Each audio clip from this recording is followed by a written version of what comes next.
pemirsa dimanapun saat ini menyempatkan diri untuk menonton channel siaran Abu Bos YouTuber.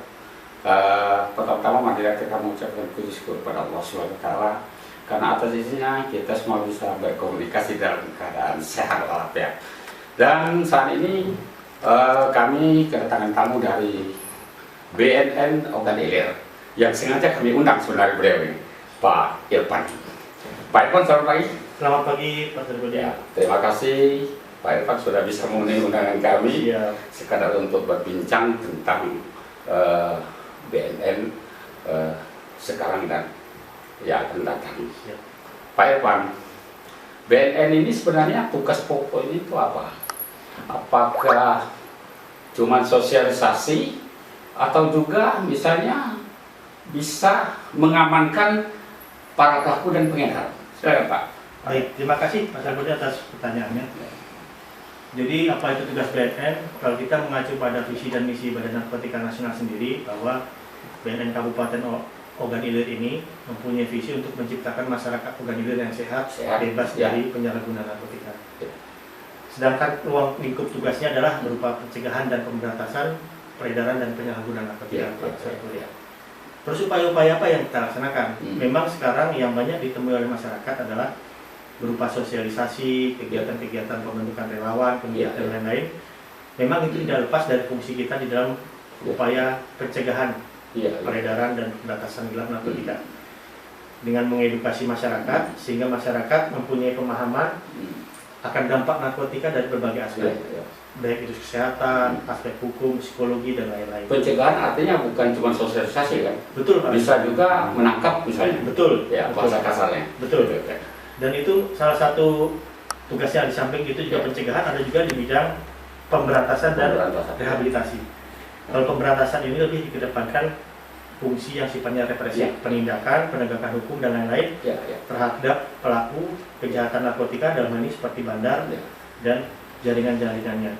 Sedangkan rehabilitasi ini adalah untuk membuat bagi masyarakat yang sudah terlanjur menggunakan narkotika dalam ini sebagai pecandu dan penyalahguna, untuk mereka direhabilitasi atau diobati atau di treatment secara baik agar mereka lepas dari ketergantungan terhadap narkotika, istilahnya nggak kecanduan lagi Pak Sarpudin, dan diharapkan dengan dia nggak kecanduan lagi, maka dia bisa berfungsi sosial kembali di tengah-tengah masyarakat. Berbicara masalah rehabilitasi, di Ogan Ilir sendiri ada tempatnya atau kita masih kampung?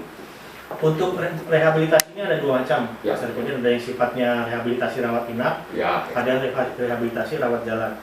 Yang membedakan rawat inap dan rawat jalan tentunya kadar ketergantungan dari si penyalahguna itu sendiri. Untuk rehabilitasi rawat jalan memang bisa dilakukan pelayanan di BNN Kabupaten Ogan Ilir sendiri, di klinik yang kita miliki. Sedangkan kita ada klinik Pak? Ada klinik Pak. Ada klinik khusus atau kita numpang di rumah sakit atau di puskes? Klinik khusus. Atau rawat jalan juga? Rawat jalan yang mana klinik tersebut mentreatment atau melayani masyarakat yang sudah menjadi pecandu atau penyalahguna untuk menjadi program rawat jalan. Sedangkan rawat inap sendiri ada juga di O ini, yaitu IPWL Sriwijaya milik Kementerian Dinas Sosial Provinsi Sumatera Selatan, sehingga bagi masyarakat yang bisa rawat yang ketergantungannya sudah berat bisa dirujuk untuk menjalani program di situ. Tetapi yang menjadi kendala tentunya adanya banyak keterbatasan yang dimiliki oleh PWM tersebut. Demikian. Klasifikasi misalnya kecanduan itu ada berapa macam itu Pak? Untuk kecanduan itu tentunya ada yang ringan, ada yang berat. Yang ringan itu artinya bahwa seberapa sering dia mengkonsumsi narkotika itu dalam kurun waktu tertentu, misalnya 1 minggu. Kemudian ada nggak sudah dampak terhadap fisik ataupun psikis dia akibat ketergantungan tersebut. Ada nggak kira-kira penyakit-penyakit penyerta yang timbul dari pemakaian narkotika ini? Karena bagi sebagian besar masyarakat pecandu penyalahguna itu mereka pun biasanya ada penyakit-penyakit yang ikut dia derita akibat penyalahgunaan narkotika itu tadi, seperti misalnya ada hepatitis, penyakit paru, kemudian penyakit kelamin, kemudian juga penyakit-penyakit lainnya. Ada penyakit lain. Betul Pak Sarpudin. Artinya bahwa akibat dia terlalu sering memakai narkotika ini, akhirnya berbagai macam penyakit ada di dalam diri dia yang ditularkan akibat dia menggunakan narkotika itu. Iya, iya. Artinya dampaknya sangat luas dan berbahaya. Betul sekali Pak. Iya. Terutama dalam manusia. Ada juga rehabilitasi yang di Lampung itu klasifikasi apa itu? Untuk Sehingga banyak organ ilir tercatat pasien yang paling Betul. banyak. Ini Betul. gimana menurut ini? Betul Pak. Untuk rehabilitasi di Lampung, dan ini Ya. adalah di Balai Rehabilitasi Kalianda. Ya. Memang ini kenapa banyak masyarakat Sumatera Selatan, organ ilir tentunya yang direhabilitasi di sana, karena memang tempatnya relatif lebih mudah dijangkau, terutama dengan fasilitas sarana prasarana yang semakin mudah untuk menjangkau balai rehabilitasi tersebut, sehingga masyarakat lebih memilih untuk rehabilitasi ke sana. Iya. Dan itu adalah balai rehabilitasi yang dimiliki oleh Badan Narkotika sendiri, yang secara pembiayaan di sini bahwa untuk masyarakat yang akan menjadi program rehabilitasi di sana itu gratis. Artinya apa? Tidak mengeluarkan biaya apapun. Karena apa? Karena memang semuanya dibiayai oleh negara. Ya. Tapi permasalahan yang dihadapi masyarakat saat ini adalah bahwa untuk menjangkau dari organ ilir ke Kalianda itu sendiri atau ke Lampung, yang sampai saat ini memang tidak ada dukungan anggaran yang disediakan oleh pemerintah. Jadi artinya untuk transportasi menuju ke sana itu sendiri? Ya, ditanggung oleh pihak keluarga itu. Keluarga.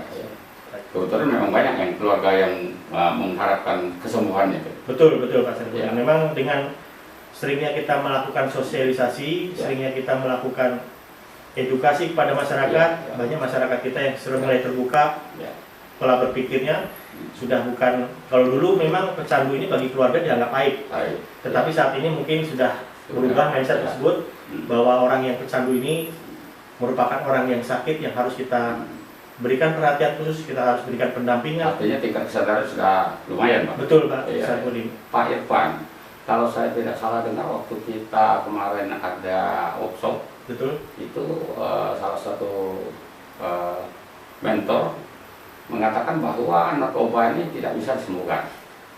Nah, artinya kalau tidak bisa disembuhkan, tugas kita ini berat untuk mengantisipasi supaya jangan terkena narkoba. Betul. Nah, ini bagaimana menurut Pak Irfan sebagai ketua BNN Organ Ilir?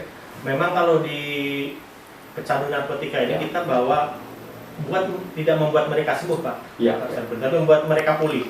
Oh. Bedanya apa sekarang sembuh sama pulih? Kita analogikan mungkin orang yang terkena penyakit diabetes. Ya. Orang kena penyakit diabetes itu mungkin nggak bisa sembuh Pak, tetapi dia pulih. Artinya di saat dia bisa menjaga kadar gula darah yang ada di dalam. Karena ada penyakit lain tadi. Bukan Pak Saripudin, artinya penyakit tersebut bisa sewaktu-waktu kambuh lagi.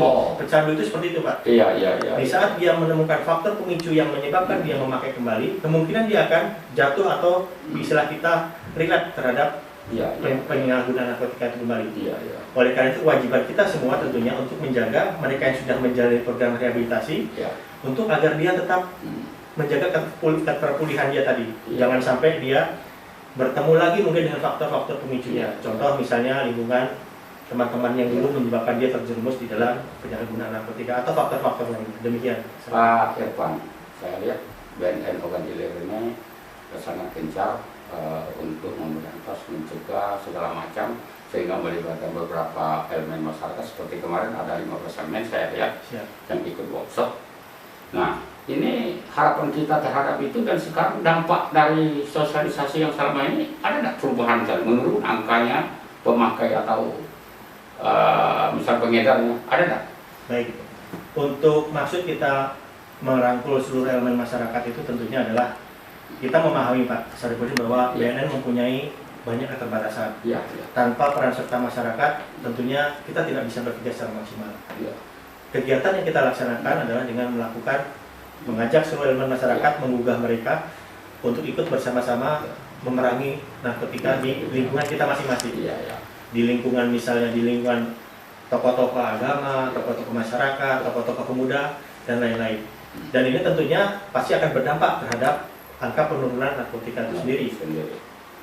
Demikian Pak Irfan, mungkin di ujung waktu ada himbauan, saran, pendapat kepada masyarakat supaya jangan menggunakan narkoba dan seterusnya. Silakan Pak. Terima kasih. Jadi untuk seluruh masyarakat Organ Ilir tentunya jangan sekali-kali mencoba atau menjadi penyalahguna narkotika. Karena apa? karena narkotika ini adalah faktor yang akan merusak masa depan kita semua, terutama masa depan generasi muda. Jagalah badan dan tubuh kita dari narkotika, jadilah generasi yang sehat, generasi yang cemerlang, raih cita-citamu, dan jangan hancurkan dengan narkoba. Demikian.